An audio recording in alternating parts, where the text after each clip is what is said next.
party last week for Jan and Terry was really well done. It was clear that there was a lot of energy and thought put into it. The food was really good. There was 3 different kinds of meat. My husband, for one, was in heaven. The music was beautiful. I really loved the kids' song and the choir, what the choir sang. And the video was hilarious, frankly. And it reminded me of how much this congregation loves to laugh. Overall, the message that it sent was that Terry is loved and he will be missed. One of the things that Terry said to me as we were preparing for this transition was that one of the gifts that I bring with me is that I can see the congregation through fresh eyes. It's been a while since I've been here on a regular basis, and so I can see you all as a big forest rather than as a bunch of individual trees. And so before I wander too deeply into the life of this church, before I go too far into the woods, I want to take a minute and tell you what you look like from a distance. First of all, the campus is clean and it's well cared for. The grass is green and trim and the building looks like it's in good shape. I know sometimes looks can be deceiving, but it looks like it's in good shape. Immediately, this speaks about how much the members care about this place. When I enter into the narthex, I know exactly where to go. But just in case there's greeters out there who are not too aggressively friendly, but they're warm and welcoming.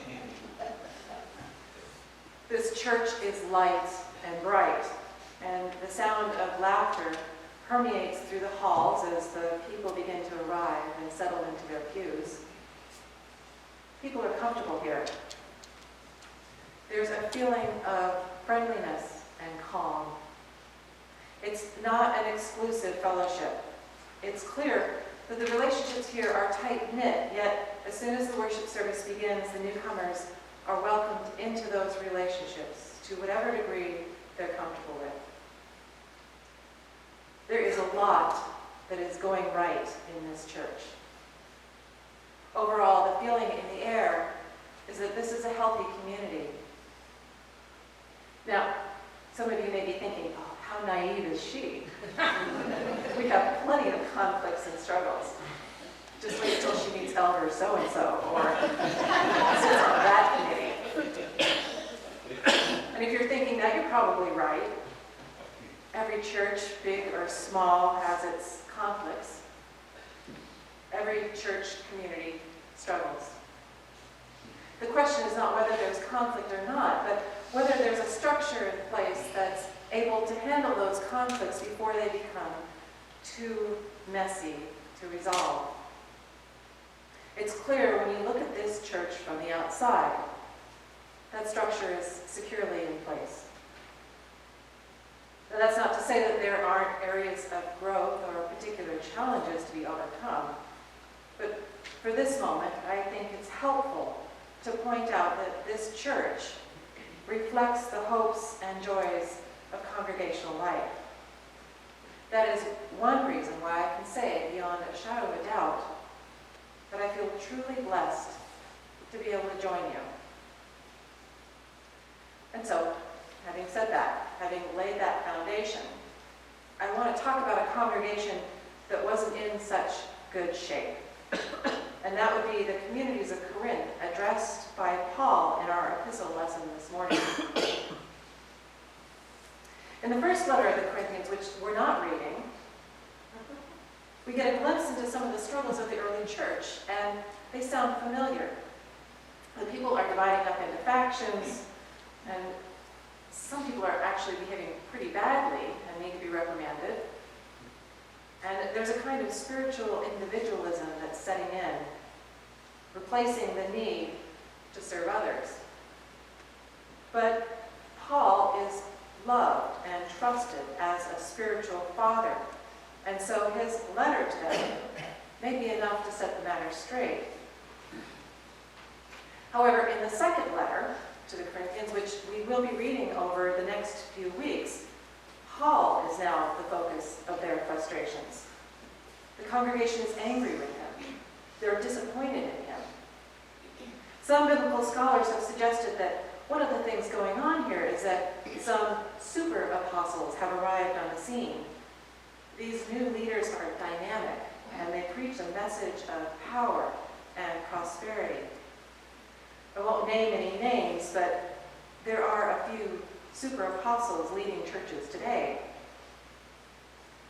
Paul, in comparison, is being called weak, vacillating, and, well, boring. It's hard to imagine Paul, the father of the church, the brilliant revolutionary theologian, being called weak and boring. So how does Paul defend himself? Well, it's not by a direct frontal attack. But he does have a lot to say to the church in response to their complaints. This morning I want to consider only one of his defenses, but it's his most fundamental one. Paul doesn't deny that he's weak, but instead he says that in his weakness, God is made strong. He says this in a lot of different ways, and not just here either. It's in several of the letters. But in verse 7, just before our reading this morning, he gives a clear image of this weakness.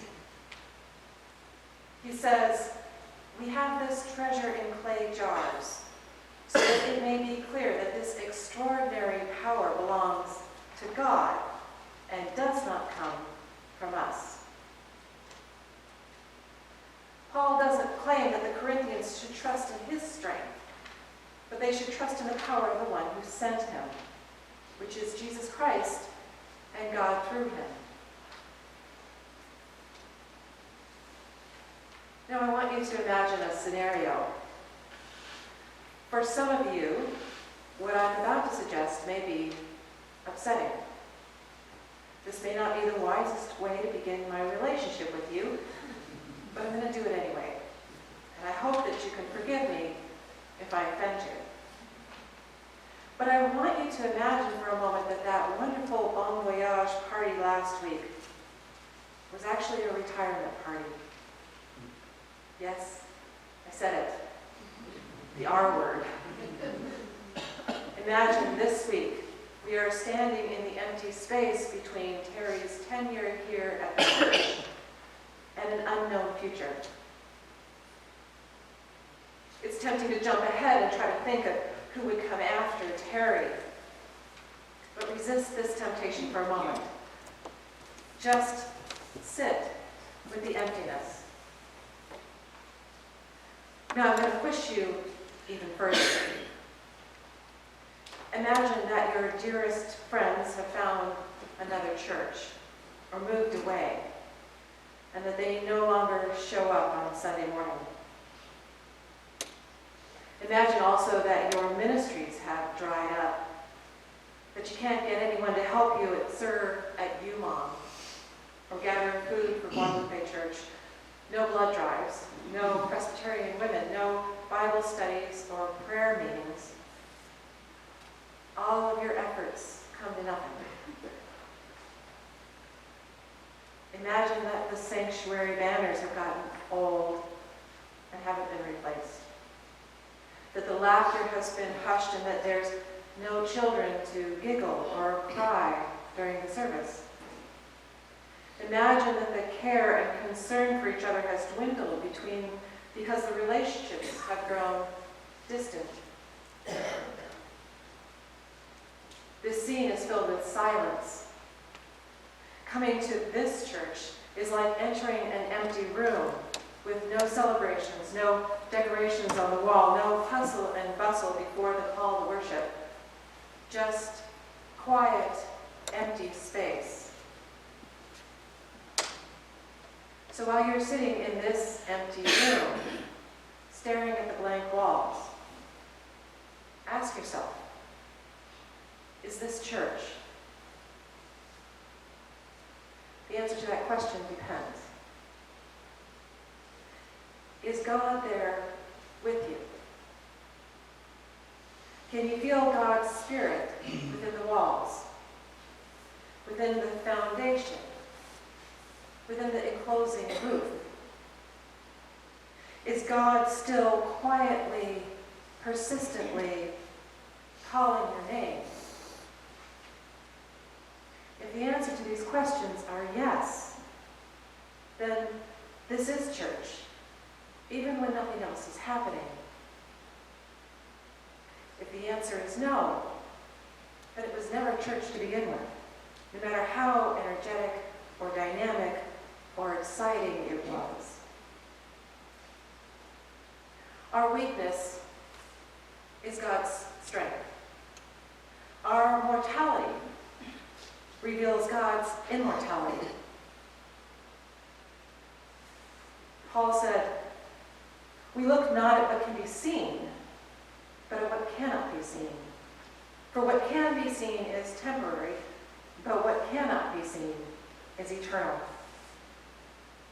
For we know that if the earthly tent we live in is destroyed, we have a building from God, a house not made with hands, eternal in the heavens."